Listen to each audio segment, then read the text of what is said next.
श्री स्वामी समर्थ. नमस्कार मित्रांनो. तुम्ही म्हणत असाल अरे काय आकृत्या काढतायत सारखे सारखे, कारण भूमितीमध्ये मित्रांनो आकृत्या खूप महत्वाच्या आहेत. आणि या आकृत्या महत्वाच्या आहेत आणि त्याच्यात एक सगळ्यात महत्वाची गोष्ट अशी, इथे तुम्हाला काही लिहावं लागत नाही रे, आकडेमोड काहीच नाहीये. बघा ना, तुम्ही आकृती काढली, सुंदर काढली, छान काढली की तुम्हाला 3 पैकी 3, 2 पैकी 2, कधी कधी तर 4 पैकी 4 पण मार्क मिळू शकतात. म्हणून आम्ही ह्या भागावरती जास्त फोकस करण्याचा विचार केला. आणि सगळ्यात महत्वाची गोष्ट अशी की उद्या पेपर आहे आणि आज आकृत्यांची प्रॅक्टिस केली असं नाही म्हणून आत्ताच सांगतोय, रोज किमान एक आकृती काढा. तर आपण सुरुवातीला बेसिक कन्स्ट्रक्शन बघितल्या, पायाभूत अशा रचना ज्या रोज काढल्या पाहिजेत, जेणेकरून तुम्हाला सर्वच गोष्टींची प्रॅक्टिस होईल, उपकरणांची, तुमच्या साहित्याची आणि आकृत्यांची पण. आता आपण ज्या बघणार आहोत या वर्तुळाच्या आकृत्या आहेत. म्हणजे वर्तुळ कितवा प्रकरण आहे मित्रांनो? तिसरं. म्हणजे आपण आता तिसऱ्या प्रकरणावरून कुठे उडी मारणार? चौथ्या प्रकरण. म्हणजे भूमिती असू देत नाही तर गणित असू देत, गणित एक असू देत, काही प्रकरणं एकमेकांशी कशी इंटर रिलेटेड किंवा आंतर कनेक्टेड म्हणूया आपण. बघा सुंदर शब्द आला, इंटर कनेक्टेड. तर ते जे आहेत ना ते आपल्याला बघायचे. आता इथे वर्तुळाच्या स्पर्शिका काढण्यासाठी जे वेगवेगळे प्रकार आहेत, तुम्हाला आवश्यक असलेल्या अशा 4 आकृत्या मी निवडल्या आहेत ऑलरेडी, म्हणजे त्या तुम्हाला मी आता दाखवणार आहे.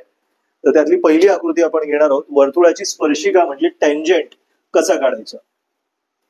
तर पुन्हा तोच भाग, इथे काय आता आपल्याला रेषा काढायची नाहीये, माप घ्यायचंय. त्रिज्येचं माप आपण घेणार आहोत.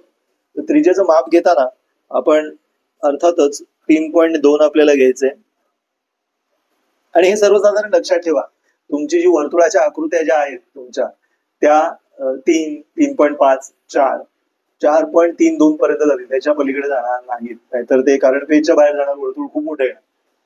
तर हे पण एक लॉजिकली तुम्ही लक्षात ठेवा.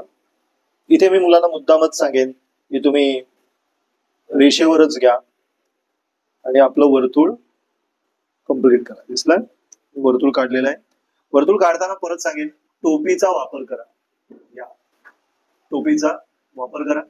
आता आपल्याला काय करायचंय, स्पर्शिका काढायची असल्यामुळे जो वर्तुळ केंद्र आहे तो आधी निश्चित करायला लागेल. त्याला आपण नाव देऊया, जो काय असेल ते PO वगैरे. आणि त्या वर्तुळ केंद्रातून जाणारी जी त्रिज्या आहे ती आरपार वर्तुळाच्या थोडीशी अजून बाहेर जाईल याची काळजी घ्यायची. अशी त्रिज्या आली आणि त्यानंतर कंपास मध्ये एक ठराविक अंतर घ्यायचं आणि जिथे त्रिज्या छेदलेली आहे तिथे कंपासचं टोक ठेवून दोन्ही बाजूला हा जो किरण तुम्ही काढला त्याच्या दोन्ही बाजूला टिक टिक 1 टिक टिक 2 असे कंस करून घेतले. आणि आपण जी बेसिक मध्ये शिकलेलो सगळ्यात पहिली आकृती, परपेंडिक्युलर बायसेक्टर म्हणजे लंबदुभाजक. मित्रांनो आपल्याला ते लंबदुभाजक काढायचंय, जो निम्म्यापेक्षा जास्त अंतर असेल साधारण तो टिक टिक 1 टिक टिक 2 याच छेदनबिंदू. मुलं घाई करतात, पटकन P वर ठेवतात, मग आकृती चुकू शकते. आपण जो कंस काढलेला आहे त्याच्यावरच ठेवायचं, हे लक्षात ठेवा. आणि आता आपण हे बिंदू 2 निश्चित करणार आहोत. आणि इथे आपली स्पर्शिका तयार.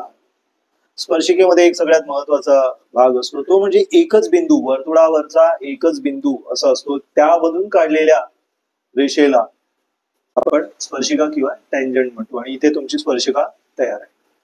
पहिली आकृती कळलेली आहे सगळ्यांना. वर्तुळ काढलेलं आहे, त्रिज्येमधून एक किरण काढलेला आहे, त्यानंतर जिथे छेदलेलं आहे तिथे एक कंपासचं टोक ठेवून छोटंसं अंतर घेऊन दोन्ही बाजूला कंस करून एक रेषाखंड निश्चित केला. आणि हा जो रेषाखंड तयार झाला त्याच्यावरतीच कॉन्सन्ट्रेट करा, फोकस करा. निम्म्यापेक्षा जास्त अंतर घेऊन परपेंडिक्युलर बायसेक्टर म्हणजेच लंबदुभाजक काढा. ज्यांची लंबदुभाजकाची प्रॅक्टिस उत्तम आहे त्यांची ही आकृती सर्वोत्तम आहे असं म्हणायला हरकत नाही. पुढच्या आकृतीकडे जाऊ. थोडेसे आकडे वेगवेगळे आहेत, त्याच्या मागे कारण आहेत मित्रांनो. पहिल्यानंतर मी डायरेक्ट 7वी आकृती घेतली आहे, ती का त्या आकृती काढल्यानंतरच कळेल. 4.1 चा आपण वर्तुळ काढून घेऊया. तर पहिला प्रकार आपण बघितला की एका बिंदूपासून तुम्हाला स्पर्शिका काढायची आहे. इथे आपल्याला असणार वर्तुळापासून काही अंतरावर असेल एक बिंदू, वर्तुळावर नाही तर वर्तुळापासून काही अंतरावर असं काहीसं असणार.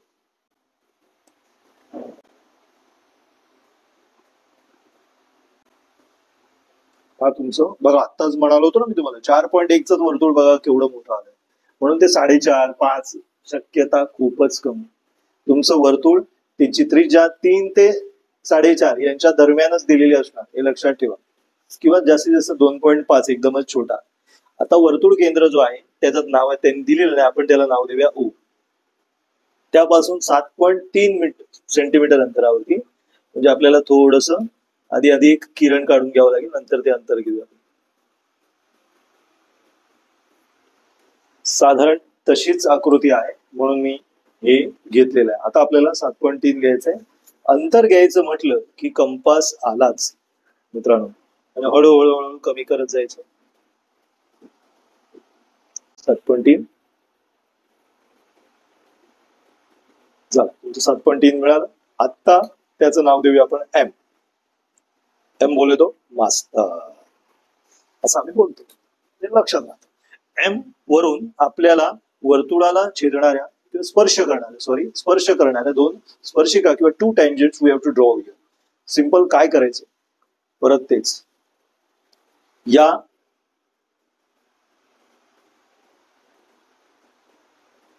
ओ एम च आपल्याला लंबदुभाजक काढायचं. कोण काढायचंय? लंबदुभाजक आहे. कारण आहे का, प्रश्न पडला असेल, नंतर कळेल हळूहळू पुढे तुम्हाला. लंबदुभाजक काढला, हो काही नाही, हा आपल्याला जणू काही व्यास आहे असं म्हणायचंय. आता व्यासाच्या निम्म केलं तर त्याला आपल्याला त्रिज्या मिळेल. मग त्रिज्या मिळाल्यानंतर आपल्याला वर्तुळ काढता येईल. हाच नियम आहे, बाकी काही नाही. मग मला काय मिळवायचंय? वर्तुळ केंद्र मिळवायचंय एका वर्तुळासाठी. मग मी OM चा लंबदुभाजक काढला आणि मग मला मिळाला एक सेंटर पॉइंट. हा बघा, छेदनबिंदू मिळाला. हा छेदनबिंदू जो मिळालाय तो एका वर्तुळाचा केंद्रबिंदू झाला. आणि मग आपल्याला गरज नाही वर्तुळ काढायची, आपण असे फक्त कंस काढले तरीही चालू शकतात. हे कंस काढले तरीही चालू शकतात, पण आकृती खूप छान दिसते म्हणून असं एक वर्तुळ काढून घ्या. ठीक आहे. आणि मग नंतर आपल्याला हे जे छेदनबिंदू आहेत, छेदनबिंदू स्पर्शिका ड्रॉ करायची.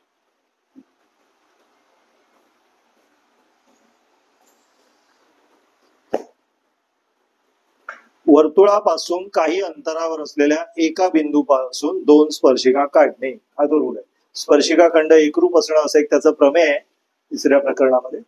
त्याच्यावरून आपण हे केलेलं आहे. नावं द्यायची राहिलेली आहेत, ती नावं देऊया आपण.